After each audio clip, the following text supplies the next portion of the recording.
പ്രിയമുള്ള സഹോദരങ്ങളെ, അന്നിക്കാഹു ജുന്ന, മനുഷ്യനെ കാതലായ എല്ലാ തെറ്റുകളിൽ നിന്നും കാത്തു സൂക്ഷിക്കുന്ന അത്യുത്കൃഷ്ടവും ഉദാത്തവുമായ പരിചയമാണ് നിക്കാഹ് എന്ന് മുഹമ്മദുർ റസൂലുള്ളാഹി.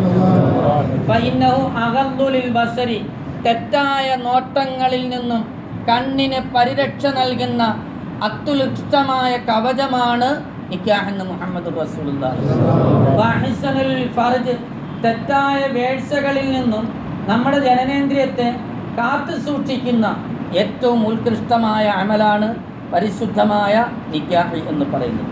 അതുകൂടാതെ അള്ളാഹുവിനും അവൻ്റെ ഹബീബിനും പരിശുദ്ധരായ മാലാക്കമാർക്കും ഏറ്റവും ഇഷ്ടപ്പെട്ട അമലാണ് നിക്കാഹ്. സ്വർഗീയ ഉദ്യാനത്തിൽ നടന്ന പരിപാവനമായ ഒരു കരാറാണ് നിക്കാഹ്. ഭൂമിയിൽ അത് അവൻ്റെ അടിയാറുകൾ അത് നിർവഹിച്ചു വരുന്നു. എന്താണ് ഇതിൻ്റെ ആത്യന്തികമായ ലക്ഷ്യം? ഒന്ന്, ധാർമ്മിക വിശുദ്ധിയാണ്, നല്ല ജീവിതം, അഡ്രസ്സുള്ള ജീവിതം, പടച്ചവനെ ഭയന്നുള്ള ജീവിതം. അതാണ് വിവാഹ ജീവിതത്തിൻ്റെ പരമമായ ലക്ഷ്യം.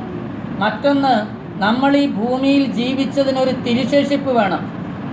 സദാചാരബോധമുള്ള പിൻതലമുറയുടെ വ്യാപനമാണ് നിക്കാഹിൻ്റെ ആത്യന്തികമായ മറ്റൊരു ലക്ഷ്യം. വളരെ പ്രധാനപ്പെട്ട ഒരു കാര്യം ഞാൻ നേരത്തെ സൂചിപ്പിച്ചതുപോലെ, ഈ ലിവിങ് ടുഗദറിൻ്റെ കാലഘട്ടത്തിൽ അനുവദനീയമായ ലൈംഗികതയെ രൂപപ്പെടുത്തലാണ് നിക്കാഹിൻ്റെ പരമമായ മറ്റൊരു പൊരുളെന്ന് പറയുന്നത് സമാധാന ജീവിതം, ഇഴയടുപ്പവും ഇണക്കവും കൗതുകവുമുള്ള, ദുഃഖവും സുഖവും പരസ്പരം പങ്കുവെച്ചുകൊണ്ടുള്ള നല്ല കൗതുകമുള്ള, നല്ല സമാധാനം നിറഞ്ഞ ജീവിതം കെട്ടിപ്പടുക്കൽ നിക്കാഹിൻ്റെ വളരെ പ്രധാനപ്പെട്ട